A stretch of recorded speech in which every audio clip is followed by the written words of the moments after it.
so there's an understanding that things are going to change, and there may be a lot of conjecture as to what those things are, how those things are going to come about, that are going to change in such a manner as that which, when the final Antichrist is on the scene, he is going to there halfway through really implement that thing.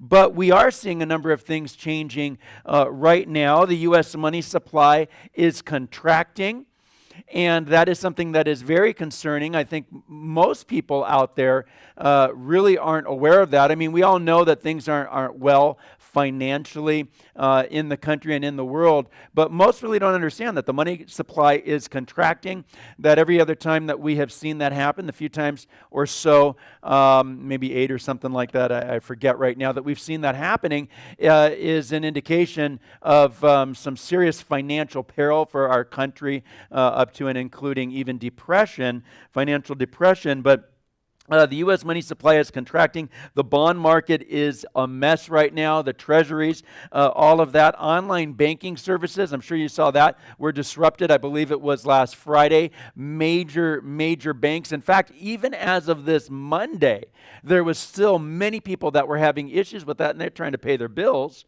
right? And that whole thing's going on. Could we be seeing an accelerated push towards a digital dollar? Oh, absolutely. I think one of the things that we know, we tend as Christians, prophecy watchers, we see truth. Revelation 13, right? 16 through 18 talks about this mark of the beast. It has to do with economics, buying and selling. So we see this snapshot of truth. And then because we know it's true, we say, well, it doesn't just get that way overnight. So we're looking, we're backtracking and saying, how does it build up to get to that place really in the middle of the tribulation period? And so we recognize that people have been talking about a cashless society for 30 years because of that passage of Scripture. And so what we also have seen is that those that are seeking this agenda, they love chaos. Mm-hmm. As the phrase goes, you never want to let a chaotic situation go to waste. And so what I anticipate is more chaos financially, economically. Again, the current administration, their desire is to ruin the middle class, because when you have people who are used to a certain lifestyle, we all like our comforts. I know I do. But when you lose them, you're willing to exchange liberties to get your comforts back. And so what we're watching now is, this is the new phrase that you're going to see, digital public infrastructure, DPI. This is, and what it entails is, it entails the entire digital system, platforms, infrastructure that will help three things that are coming to be. One of them is for data exchange, health information. You can also add in there credit scores, social scores. Okay, we know that it's going to be abused. So you have the digital exchange of information. One of the problems that you had, or the challenges that they had, was many people during the COVID situation were walking around with a little piece of paper, which was a forged passport to get them into restaurants and stuff. Right. Well, it's like having a forged driver's license. Well, if you give a forged driver's license to a police officer, he's just going to look it up and see that it's not real. So they need a way to exchange digital data for many, many reasons. So you have the digital exchange. You also have digital IDs, which is going to take advantage of that exchange. And then you also have digital payments. So these are the three pillars of this digital public infrastructure that a website people can go to right now is 50in5.net. And it's 50 countries that they are trying to get involved officially to exchange, to have open source information for establishing this digital public infrastructure. And the 50 and 5 is to have it done in 5 years. So now they've upped it to 2028, even though the United Nations has said 2030. But this 50 and 5, they've already got 11 nations signed up, and it just started like 2 days ago. I think maybe today's the 9th. Yeah, it started yesterday. Mm-hmm. So it just went public yesterday.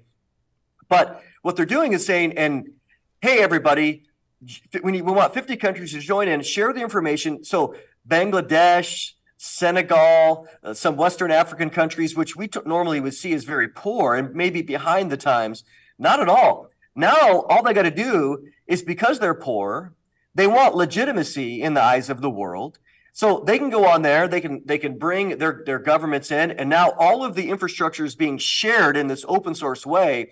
Because oftentimes you'd say, yeah, but what about the countries in Africa? They're going to be so behind the game. Not true. No. In fact, they seem to be really advancing with this.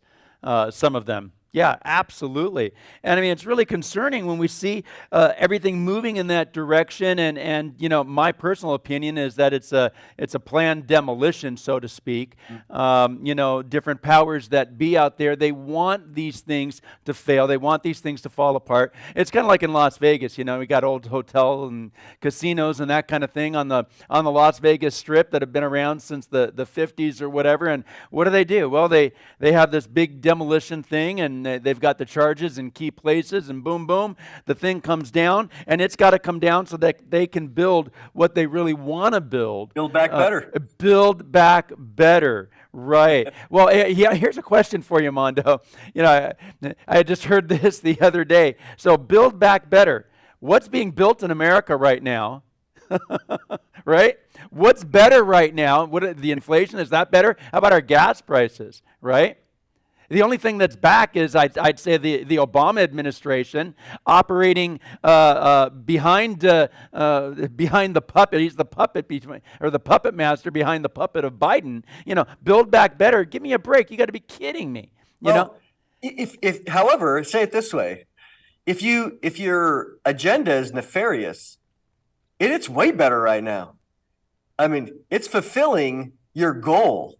I suppose. So build back better, that's just a phrase to catch people off guard. But for them, it's kind of like when we left Afghanistan and left $85 billion of weaponry and everything there. And the general says, everything went perfectly according to plan. You're like, are you incompetent, or did it go perfectly according to this nefarious plan? Absolutely. And you think that those things aren't going to be used against the Jews, aren't going to be used against the Christians, right?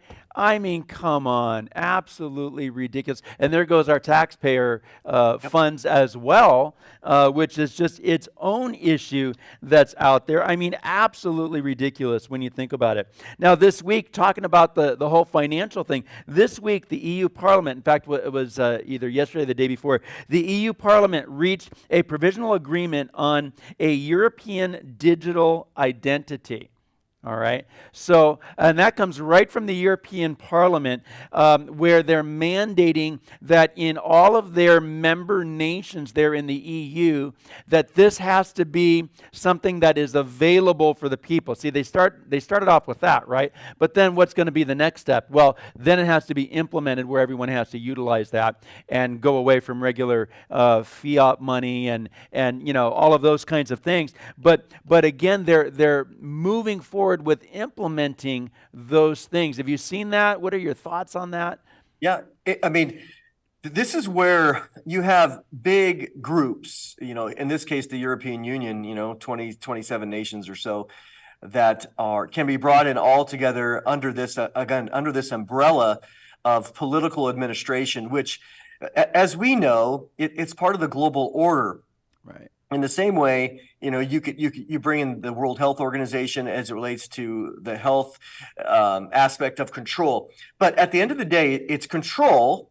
It's the working against a nationalism or nation states, so to speak. But if you'd also notice, it's always done out of concern or care. We're just simply trying to help the little guy. It's a bunch of lies. And so something like this, we know it's coming. It's absolutely coming. A digital ID, it has to be there because you have to be able to control. And so the playbook, let's just be honest, and Klaus Schwab from the World Economic Forum has said this. You think about a guy that is there, and he says, man, the way China's operating is such a great model.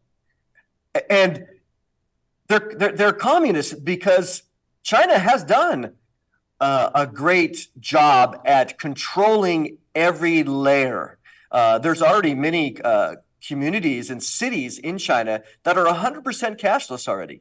100% digital, Right. social credit scores, it's there. And Right. so for Klaus Schwab to say that China is a model, you can see his vision. That's why for them, I say they're building back better. It's going great because they're seeing this, again, this latest resolution passed by the European Union. They're going, great. This is good. This is part of the Agenda 2030, all the sustainable development goals.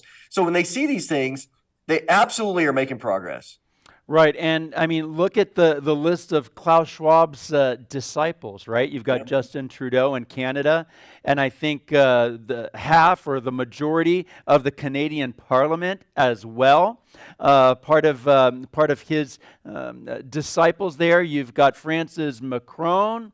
You've got Zelensky. Think about it, guys. Many of them here in the U.S. as well. We're not only talking about global political leaders, but we're also talking about movers and shakers as well in the corporate world and companies, all of that as well. And so, look, he's got their hearts and their minds. He's trained these guys and gals up. He's risen them up for this moment in time. He's sent out his minions, and that's the reason why they all have, if you notice, they all have the same talking points. Why? Because they're all feeding off of the same river, so to speak, that they're just partaking of, and it's absolutely sick. And so when you've got, for example, Francis Macron, others there in Europe and the European Union and everything, so we see that it's all, again, continuing to move in that direction.